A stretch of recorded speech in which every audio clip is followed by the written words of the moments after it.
Welcome to Full Circle. I'm Suzanne McAllister. I'm so glad you could join us today.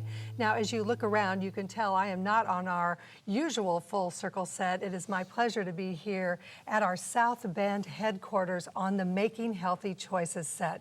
It's a program that I have had the pleasure of hosting over the course of the last several months, and I've learned so much from our very special guest today. He is joining me now, and it's my absolute pleasure to introduce and welcome Dr. Rodriquez. He is the co-founder of the International BioCare Hospital, and he's also the medical director. Doctor, welcome to Full Circle. Well, thank you very much. I'm impressed with your programs. I've seen it. I love it, and wonderful to be with you. Well, Doctor, that is so kind, because I'll tell you, it is such an honor to have you here. You have devoted so much of your lifetime to helping people become healthier. Give us a little sense of your background. Well, I'm a medical doctor from National University in Mexico City, and I did a very formal training in nuclear medicine. But nuclear medicine is a very technical specialty where you learn about a lot of diseases, and you see deadly diseases like cancer and so forth. And the more you see as a doctor, the more you realize, what are we doing to ourselves? You see people that get ill that I feel they shouldn't be ill. They're ill because we're doing a lot of wrong things, and that's what caught my attention when I saw your show. Because people need to know there are other answers. They don't have to spend their last years in a hospital taking drugs and so forth. I mean, people over 65 years old, 90% of them take a medication for something. That shouldn't happen, because it didn't happen 100 years ago or even 50 years ago. So that means we're doing something wrong. And lifestyle, unfortunately, nutrition, unfortunately, that's the bad part of the news. The good part of the news are areas we can change. Sure, and Doctor, you mentioned many people are on a variety of medications, and certainly pharmaceuticals have their role, and they are important, but it shouldn't be the be-all and the end-all. Are you concerned that America has just sort of gone to this pill mentality rather than taking charge of their own life and nutrition and being in charge of their own well-being? You're saying it completely right, absolutely right. We have taken for granted that it's the doctor's duty to make you better. They have to give you a pill to sleep, but you need to get a pill to wake up. You need a pill to not feel pain, but then a pill to relax, or a pill to do this, or a pill to that. It's not the way. Our body have the resources to be healthy and functional and do well if it's given the tools. You see, I always tell people, for example, think of a war. We send our army to a war in the Middle East or wherever you want to. Okay, on one hand, yes, you have all those soldiers, all those brave army men fighting for us and everything. But what's behind the scenes? Supplies, supplies, supplies, fuel, engines, machinery, a lot of things that go behind it. It's the same with our body. We have to supply it with fuel, we have to supply it with good things, we have to supply it with building materials. We're remaking our body literally every single day. It needs quality material, quality fuel to function well and be well.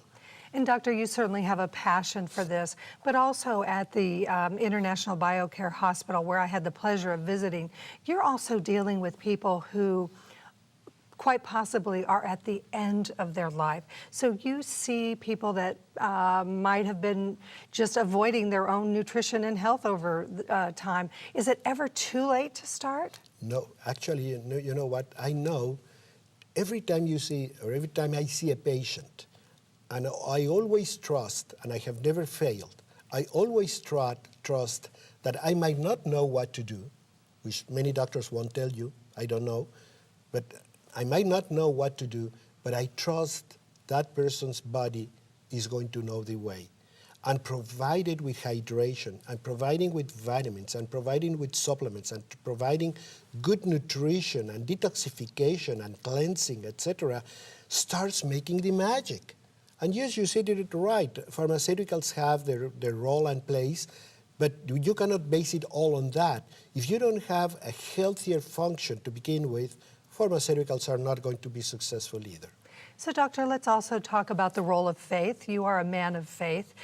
Tell me how you have seen in your own practice and in your own life how someone with a strong faith and a strong positive attitude can actually help change the reverse of illness. I love the question. If you're a person of faith, you probably need no further explanation. If you're not that type of person, I have to tell you that every time we really think of our Creator, every time we're grateful, something as simple as that, every time we touch a person we love, we produce a number of hormonal and chemical products in the body that are going to change our bodies for the better. So it's simple to say, but has a very profound physiological effect. If every morning or every evening you start counting the good things that happen in your life and you thank God for it, or you thank someone for it, or you thank life for it, that's producing a lot of well-being that translates into physiological reactions that actually make you healthier. I like to think of it as having an attitude that is of gratitude so that we look through life and we look for the good things in life rather than looking at things that perhaps aren't particularly going our way, and knowing that every day when we wake up, we have the choice to thank God for our blessings and start a new day. Yeah, and actually the opposite is true. If you're bitter about things, if you're always fighting things, if you have a bad attitude, you're more likely to get sick than if you have a very positive attitude toward life. Well, here on Full Circle, we talk about staying informed, getting connected, and being inspired. You certainly have done all three for us on today's program. So as we conclude, Doctor, what advice do you have for perhaps a grandparent that is helping raise a grandchild so that they can be raised up in a healthy, nutritious, wholesome environment? You know, look at that child as if it were a little flower I just gave you. Take care of it. See that it has the sunlight, the shade, the air, the watering, the everything it needs. And that's nutrition, that's exercise, that's care, that's love, that's keeping him warm.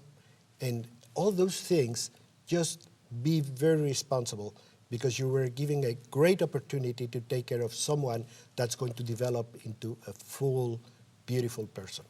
Well, Dr. Rodriguez, thank you so much. I wanted to share all of his wisdom with you here on Full Circle. It's been my pleasure to get to know Dr. Rodriguez through Making Healthy Choices. He is the medical director of the International BioCare Hospital and my co-host on Making Healthy Choices. Well, we are back with more of Full Circle after this.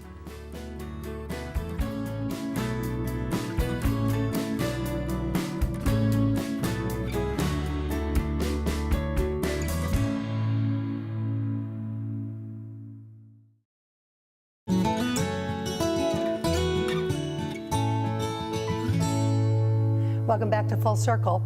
Well, if you saw that interview with Dr. Rodriguez in the previous segment, I can tell you it's just been a joy to get to know him over the past couple of years. He is full of great information, and I know that I have benefited from that information, and I've also benefited from the fact that he loves to cook, and he loves to cook very healthy items. So recently, I had the opportunity to go to the International BioCare Hospital in the Baja State of Mexico, and Dr. Rodriguez and I met up in the kitchen and we made matzo ball soup. Here's the recipe. The clanking of the pots here in the kitchen of the International BioCare Hospital takes me back to when I was cooking with my mother and my grandmother, and Dr. Rodriguez has a recipe that may take you back to those days as well. What are we fixing? We're going to make an old-fashioned chicken stock, chicken soup, which is everything everybody says about it. It's medicinal, it's great nutrition, and the problem is we're not doing it correctly. All right, so we get started with the olive oil on the bottom, right, of the stock pan. Then we put the chicken, and make sure you get a full chicken. You need the wings, you need the legs, You need the bones. Just make sure it's organic, good quality. Red potato coming up. Medium-sized onion. Delicious. And carrots. Some parsnip, turnip. And Celery. Woo. our good friend celery. And don't worry if you don't remember all these recipes. They are on the website. You'll know the quantities and everything. And if you miss one or add one more to your tasting, just go right ahead. And we finish with parsley and fresh dill. Any salt? Okay, salt. All right. Let me tell you something that's very important for you to know. When it begins to boil, you're going to slow down the fire. We're going to simmer lightly for about 4 to 5 hours. That's going to bring all the collagen, all the good things from the bone into the broth. And when you take it, it's medicinal and it's going to help osteoporosis. It wouldn't be a matzo ball soup without the matzo ball. We've got the chicken and all the vegetables. They're on this We have oven. the broth and everything, and all we do is the matzo ball. The matzo ball, it's very simple. We use the matzo meal, Yes. and you mix it as if you were going to make a meatball. And the matzo meal only has egg and salt and a little bit of olive oil. And this dough, you're going to keep it in here and put it in the broth for 30 minutes to cook. Well, we promised matzo soup, and that is exactly what we have. Doctor, this looks so delicious. The broth, the matzo balls, and you want to put a little garnish in there, Yes. don't you? Some Go ahead carrots? and put some Oh, little I'll bit just of use my carrot. fingers. Just use your fingers. That's okay. A little bit Nice. of carrot and a little bit of parsley. Yes. Finely chopped, and it looks nicer. Well, and the Okay, nice thing, and the too, lemon. we've already prepared some of the chicken and the vegetables we can use for another dish. And again, great food. It's really great food. Oh, my goodness gracious. This is delicious. Now I know why my grandmother loved matzo ball soup, and you can too. Go to the website. It is absolutely divine. Go to the website and you can try this at home as well. It really was delicious. And if you want that recipe, all you need to do is go to mhclife.com. But don't go away. We're back with more Full Circle and a long-term drummer of the John Mellencamp Band next.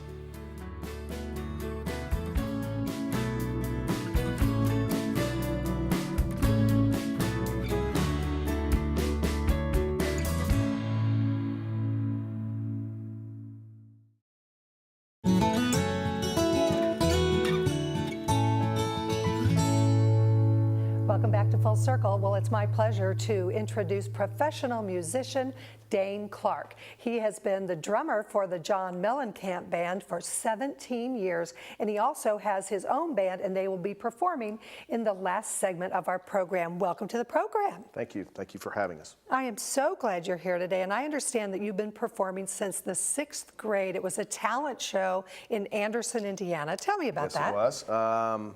Well, even at that age, I'd started playing piano in 3rd grade, guitar in 4th grade, and in 5th grade I started playing drums. So I was always very interested in music.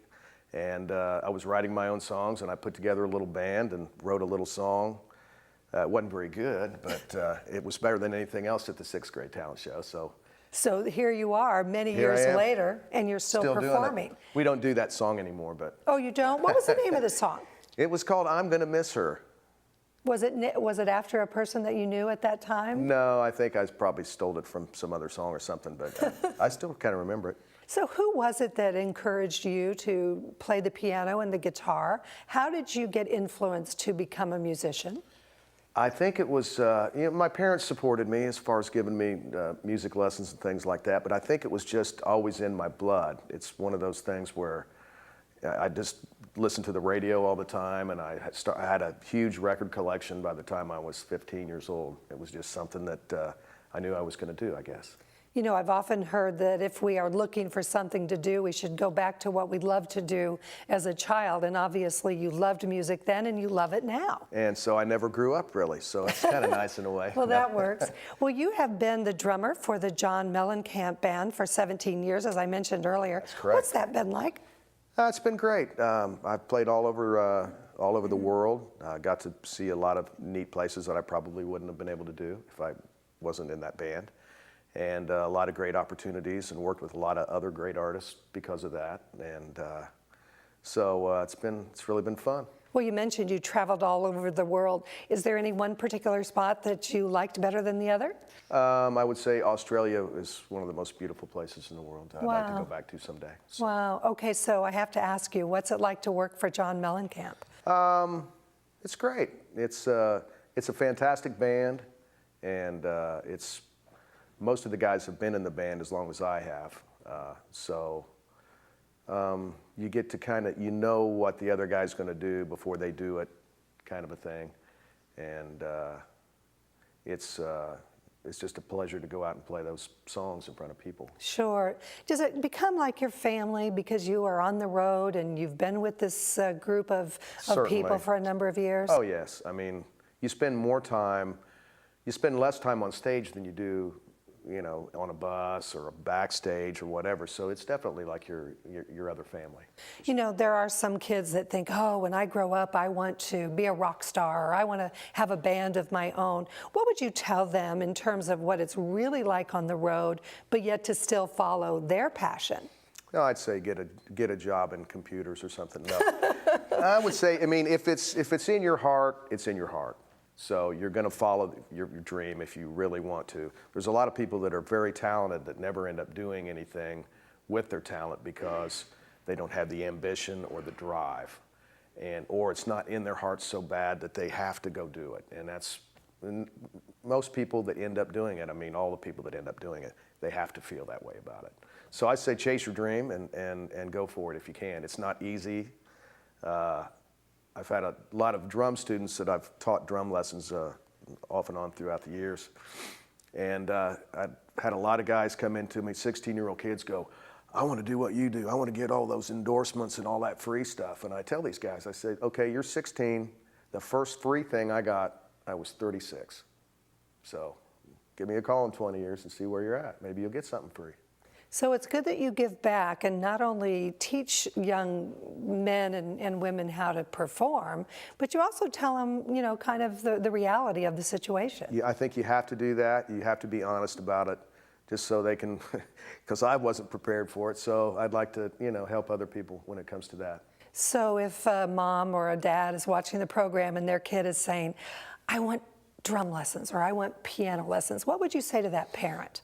Drum lessons, get a hold of me at daneclark.com and we'll work something out. No, I would say, and yes, you can, but I would say that, yeah, if they're interested in playing the piano, for heaven's sake, please let them do that. What a wonderful thing. Absolutely. What a wonderful passion that you've had. And I'm so grateful that you've come on the program. We're going to go ahead and take a short break. But when we come back, we will be hearing the Dane Clark Band right here on Full Circle. Stay with us. Musical Showcase is brought to you by Flanner & Buchanan, helping families tell the story of their loved one's life.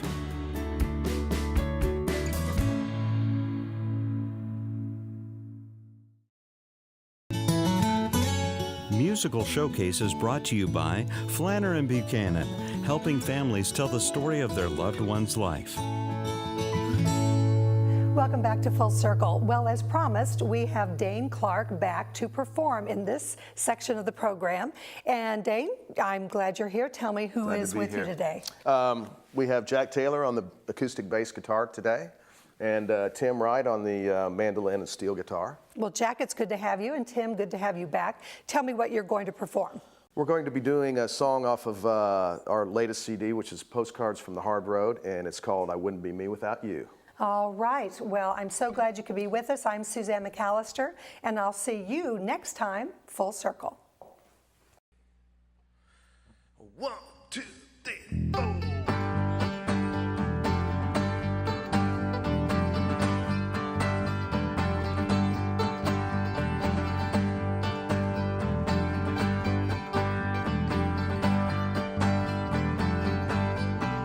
I'd be a face in the crowd that nobody saw.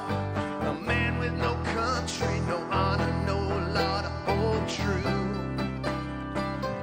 I wouldn't be me without you.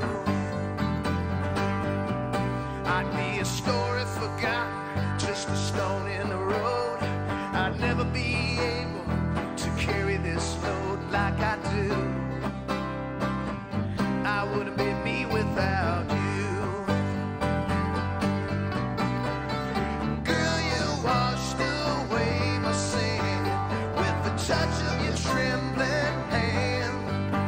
From a raging storm you took me in, saved this lonesome man. Yeah, I was a ship on the ocean, I was knocking around, a bird with a broken wing stuck here on the ground till we flew. I would have been me without you. All right now.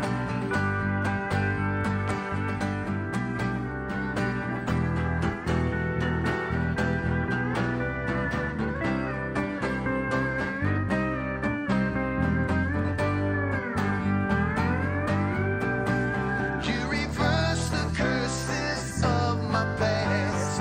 You changed my point of view. In a disposable world you're built to last, there ain't no replacing you. And as the moon says goodnight to a new rising sun, I'm holding you here, there just ain't anyone else to do. I wouldn't be me without you.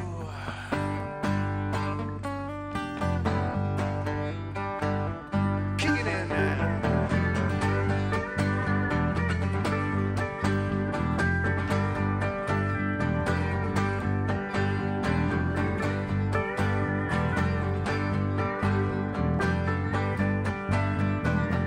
I wouldn't be me without you. Closed captioning provided by Hear Hear. Hear Hear, discrete hearing solutions at affordable prices. 317-731-5386.